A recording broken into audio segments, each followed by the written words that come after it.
نہیں چلا سکتے. یہ قانون بن چکا ہے, اس کے خلاف تم نے کیا, قانون کے خلاف تو سزا کے مستحق تمہیں کرنا وہی ہے. ہم اگر ڈرتے ڈرتے اگر کر بھی لے, آنے والی نسل ہماری ڈر کر قرآن سے دور ہو جائے گی,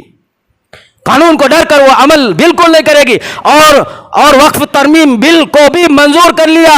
اب وقف کی تمام پراپرٹیوں کو انہوں نے اپنے قبضے میں لے کر ان سارے چیزوں پر مہر لگا دی, اور اب جتنی ملکیت ہے سب قانونی ملکیت کو انہوں نے گھوشت کر دیا. ساری ملکیت اب حکومت کی ہے, قانون کی ہے. اب جہاں جہاں جو حکومتیں ہیں, اب ان کا ہوگا یہ کہ اب جہاں جو حکومت ہے وہ جو ٹرسٹ بنی ہوئی ہے قانونی لائن سے, جو وقف بورڈ کے جو ممبران اس کو اپنے تابع میں لے کر, جن کے تابع میں اس کو دیا ہوا ہے انہی کے تابع میں رہیں گی. لیکن اگر اس کے 11 ممبر تھے تو دو ممبر اب قانون کے 2 آدمی ہوں گے, جو قانون جس کو طے کریں گے ان لوگوں کے, مسلمان کے علاوہ کے 2 ممبر اب اس پارٹی کے اندر, اس ٹرسٹ کے اندر وہ موجود ہو گئے. وہ 2 اور پہلے 11 ایسے جو ہے 13 لوگ مل کر اب وہ پراپرٹی کے مالک ہو گئے. اب بتاؤ اس مسجد کو ہم نے وقف کیا اور وقف کر یہ وقف پراپرٹی بن گئی. اب یہ قانونی, اب اگر اس ٹرسٹ کے اندر 2 غیر کے لوگوں کو جوڑ دے تو اب کیا ہوگا؟ یہ پراپرٹی پر 11 لوگ مسلمان کے جو ٹرسٹ تھے, اب وہ ٹرسٹ کی چلے گی یا وہ 2 کی چلے گی جس کے پیچھے قانون کا سپورٹ ہے. اب کل الیکشن ہو گئے, مشینیں یہاں رکھی جائے گی, کل جب ووٹنگ ہوگا یہاں پر جو ہے تو اس کے لیے اڈے لگائے جائیں گے. اگر اللہ نہ کرے پالکیاں یہاں سے گزرے گی تو اس کو یہاں رکنے کے لیے وہ ٹھہرانے پر ہمیں مجبور کر دیں گے. یہ حال کر دیا کیونکہ گورنمنٹ کی پراپرٹی بن گئی ہے. اسکول کا کیا حال ہے؟ اسکول گورنمنٹ پراپرٹی ہے, وقف بورڈ پر تابع کر لیا اور وہ ساری چیزیں وقف بورڈ قانونی اعتبار سے حکومت کی بن گئی. یہ گورنمنٹ کے اسکولوں کا کیا حال ہے؟ کیا ہوتا ہے اس جگہوں پر؟ وہی چیزیں اب یہ جگہوں پر ہوں گی جو وقف کی پراپرٹی ہے. تو یہ سب کچھ مسلمانوں کی پراپرٹیوں کو چھیننا, مسلمانوں کے حقوق کو چھیننا, مسلمانوں کے قانونی حق جو تھے اس کو چھیننا, یہ سارے انہوں نے اعمال کر کر, قانون کر کر. اتراکھنڈ ایک پہلی ایسی اسٹیٹ ہے جہاں پر گورنمنٹ کا مہر لگ چکا ہے, عدالت نے اس کو منظور کر لیا ہے, اب یہ قانون نافذ ہو چکا ہے. یہ کہ جمعیت علماء ہند کے لیڈران مولانا سید ارشد مدنی اپنے ذات سے, اپنی فوج کو لے کر, اپنی ٹیم کو لے کر قانون کا دستک دے رہے ہیں, قانون سے ٹکر لینے کا عہد کر اب وہ تیار کھڑے ہیں. اب ہمارے لیے بھی ضروری ہے کہ یہ قانون واپس لیا جائے, یہ بنے ہوئے قانون کو توڑنا ہے. اس لیے ہمیں بھی چاہیے کہ ہم کیا کریں, ہم دعا کریں, احتجاج نہ کریں, پتھروار نہ کریں, روڈوں پر نہ نکلے, ہم اپنے ذات سے مساجدوں میں اللہ سے دعا کریں. اللہ کہتا اجیب دعوت الداعی اذا دعان فلیستجیبوا لی, تم مجھ سے مانگو میں تمہاری دعا کو سنتا ہوں. ادعوا ربکم تضرعا وخفیا, تم زور سے مانگو چاہے تم دھیرے مانگو. اللہ کہتا مجھ سے مانگو میں تمہاری پکار کو سنتا ہوں. اللہ سے ہمیں مانگنا ہے. بڑے مسلمان اور قرآن اور اسلام اور دین اور شریعت خطرے میں ہندوستان میں چل رہی ہے. بی جے پی کا جو پروپیگنڈا تھا اور جو ان کی چال اور سازشیں تھی, جو پلاننگ تھی مسلمانوں کو ان جیسا بنانا, ان کی نسلوں کو ان جیسا قطار میں کھڑا کرنا, یہ پلان شروع ہو چکا بہت پہلے سے. اب یہ پاس ہو کر قانونی مہر لگ رہی ہے, ابتدا ہو چکی ہے. اب ہمیں اللہ ہی بچا سکتا ہے, ہماری نسلوں کے ایمان کی, ہماری اعمال کی اللہ ہی حفاظت کر سکتا ہے. اس لیے ہمیں چاہیے قرآن کے ذریعے ہم ابھی بھی جڑے, اعمال کے ذریعے ابھی بھی جڑے, دعاؤں کے ذریعے رب کے سامنے ہاتھ اٹھائے اور اللہ سے دعا کرے. جو کوشش کر رہے ہیں اللہ ان کی کوشش کو کامیاب کر کر اس کو ختم کر دے. اگر ہم نے دعا بھی نہیں کی, اللہ کہتا ہے قرآن کریم میں وقال ربکم ادعونی استجب لکم ان الذین یستکبرون عن عبادتی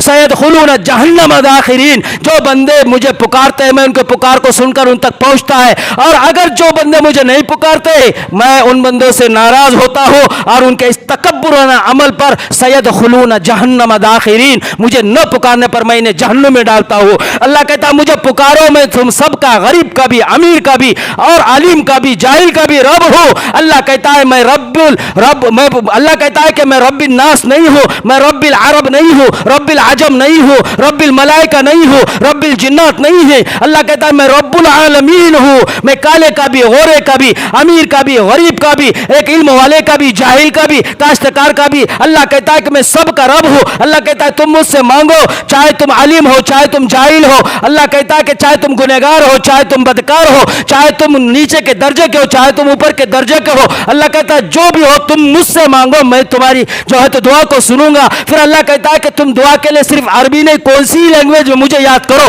عربی میں, ہندی میں, انگلش میں, اور جو ہے تو پنجابی میں. اللہ کہتا ہے تم جو زبان جانتے ہو اس میں مجھے پکارو, میں تمہاری دعا کو سنتا ہوں. مجھے یاد کرو تو صحیح, دیکھو میں تمہارے حق میں فیصلے کروں گا. اللہ کہتا ہے پھر جگہ کی بھی مجھے ضرورت نہیں ہے, کاروبار کو مارکیٹ سے نکال کر مسجد میں آنے کی. اللہ کہتا ہے مسجد میں آنا بھی ضروری نہیں, بازار میں رہنا بھی ضروری نہیں. اللہ کہتا ہے جاؤ تم, چاہے بازار میں ہو بازار میں, روڈ پہ ہو روڈ پہ, ہوا میں ہو ہوا میں, فضاؤں میں ہو فضاؤں میں ہو, نہر میں ہو نہر میں ہو, چاہے تم پہاڑ پر ہو پہاڑ کے نیچے ہو, چاہے تم بازار میں ہو آبادی میں ہو, چاہے تم گھر میں ہو, چاہے تم مسجد میں ہو, چاہے تم جہاں ہو. اللہ کہتا ہے صحرا میں ہو تم وہاں مانگو, میں وہاں پر بھی تمہیں دوں گا. پھر اللہ کہتا ہے وقت نہیں ہے کہ فجر میں آ کے تمہیں مانگنا ہے, تم چاہے جب چاہے مانگو, رات میں مانگو, دن میں مانگو. اللہ کہتا ہے دوپہر میں مانگو, صبح میں مانگو, تم چاہے جب مجھے پکارو. ادعوا ربکم تضرعا وخفیہ انہ لا يحب المعتدین, میں تمہاری دعاؤں کو سنتا ہوں. اللہ جب یہ کہہ رہا ہے اور اللہ جب یہ ہمیں وعدہ کر رہا ہے تو اللہ کہتا ہے تم مجھ سے مانگو. تو ہم ایک عمل جو ہمیں کرنا ہے, ہماری اولاد کو, ہمارے اہل و عیال کو, ہماری نسلوں کو, جو مسلم پرسنل لا بورڈ جو محنت کر رہی ہے اور جو جمعیت علماء ہند جو محنت کر رہی ہے, ان لوگوں کی اور ہماری نسلوں کے ایمان کی, مسجدوں کی بقا کی, مکاتب مدارس کی بقا کی, قرآن کی, شریعت کی, اسلام کی بقا کے لیے ہمیں چاہیے ان کی دعاؤں کا ہم حصہ بنے, ہم خود ان کو اپنے دعاؤں میں حصہ بنائے. اور رات دن کچھ نہ کچھ نہیں تو نہیں, اللہ کے لیے ہم صدقات دے کر, نیکی کا کام کر کر, اس کے بعد دعا کا کام کریں گے تو انشاءاللہ یقینی طور سے اللہ پاک اس قانون کو پھر سے واپس لینے کے فیصلے کرے گا. اور اللہ پورے ہندوستان کے اندر وہی قرآن والا, شریعت والا قانون اللہ نافذ کر دے گا. اللہ سے دعا ہے اللہ پاک ہمیں صحیح معنی میں سمجھ کی توفیق عطا فرمائے, شریعت کے مطابق جینے اور قرآن کے مطابق اللہ پاک ہم سب کو رات دن کی زندگی گزارنے کی توفیق عطا فرمائے. وآخر دعوانا الحمدللہ رب العالمین. استغفر اللہ من کل ذنب واتوب الیہ.